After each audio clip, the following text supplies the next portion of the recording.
बस और कुछ महीने ऐसी ही कमाई होती रही तो मैं मंटू का इलाज करवा सकता हूँ।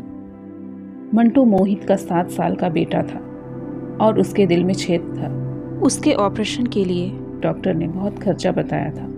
मोहित जब भी शाम को काम से घर से लौटता तो मंटू अक्सर पूछता, पापा आपने मेरे इलाज के लिए पैसे जोड़ लिए क्या? अब कुछ ही महीने की बात है बेटा, मैं तुम्हारे इलाज के लिए पैसे जोड़ लूंगा। ऊपर वाले की दुआ से पेप्सी पानी पूरी वाला का धंधा बहुत अच्छे से चल रहा है। जी पापा, फिर तो मैं भी आपके साथ खेल सकूंगा, दौड़ सकूंगा। फिर आप देखना, रेस में मैं ही फर्स्ट आऊंगा। मोहित की पत्नी जब भी मंटू की बात सुनती वह मंटू से कहती, तुम बिल्कुल परेशान मत हो बेटा, मैं रोज मंदिर जाकर भगवान से तेरे ठीक होने की प्रार्थना करती हूँ। तुम जल्दी ही ठीक हो जाओगे। एक दिन चंदन नाम का व्यक्ति मोहित की दुकान पर पानी पूरी चखने आता है।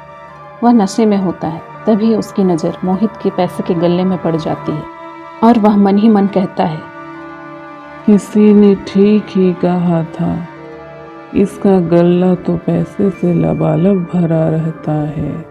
चंदन एक शराबी, ठग, जुआरी किस्म का इंसान था। उसका काम ही लोगों को बुरी लत लगाना था। शराबी भरे हुए गल्ले को देखकर कहता है, सुना है तेरे बेटे को कोई बड़ी बीमारी है और उसके इलाज के लिए लाखों रुपए चाहिए। मोहित कहता है, हाँ भाई, आपने सही सुना है। तो तुम्हें क्या लगता है कि इस काम से तुम इतने पैसे कमा सकते हो? तो फिर मैं और कर भी क्या सकता हूँ? मैं तेरी मदद कर सकता हूँ। अगर तुझे हफ्ते भर में ही 5 लाख कमाने हो तो मुझसे आकर मिल लेना। यह रहा मेरा पता। ऐसा कहकर शराबी वहां से चला जाता है। आखिर ऐसा कौन सा रास्ता है जिससे यह मुझे हफ्ते भर में इतने रुपए कमा के दे सकता है?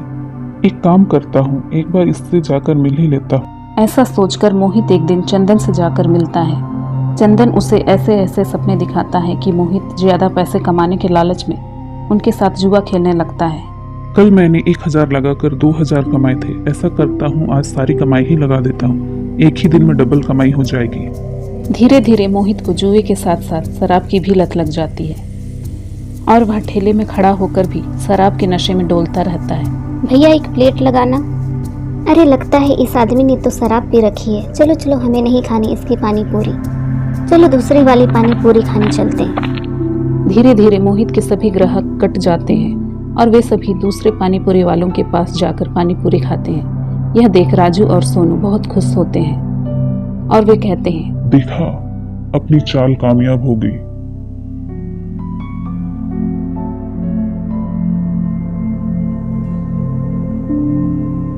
कुछ दिन ऐसे ही बीतते जाते हैं। अपने धंधे को मंदा देख मोहित शराब और जुए की लत में और डूब जाता है और उसका बचा कुचा धंधा भी चौपट हो जाता है। यह सब देख मोहित की पत्नी और बेटा बहुत परेशान होते हैं। माँ, मैं अब कभी ठीक नहीं हो पाऊंगा ना। पापा तो सारे पैसे जुए और शराब में उड़ा देते हैं। भगवान पर भरोसा रखो बेटा, सब ठीक हो जाएगा। ऐसे ही कुछ समय और बीत जाता है। फिर उस बाजार में एक व्यक्ति आता है और सबको पर्ची बांट रहा होता है। तभी वो मोहित के ठेले पर आता है।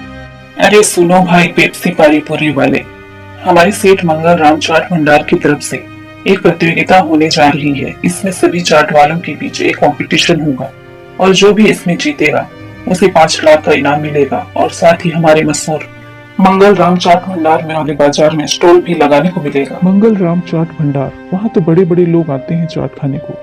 अरे तभी तो कह रहा हूँ, अगर जीत गए तो रोज की अच्छी खासी कमाई होगी और 5 लाख मिलेंगे वो अलग। मंगल राम चाट भंडार कोई ऐसी वैसी जगह नहीं थी, बल्कि शहर का फेमस चाट बाजार था। लेकिन मोहित ने वहां जाने के लिए कोई दिलचस्पी नहीं दिखाई।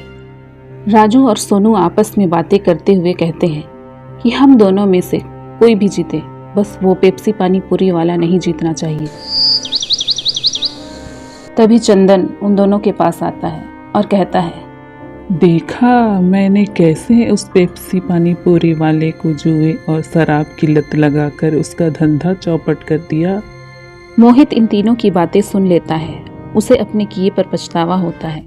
फिर वह इस कंपटीशन में भाग लेता है और अपनी शानदार रेसिपी से 5 लाख जीत जाता है और मंटू का इलाज करवाता है। अब मंटू ठीक हो जाता है।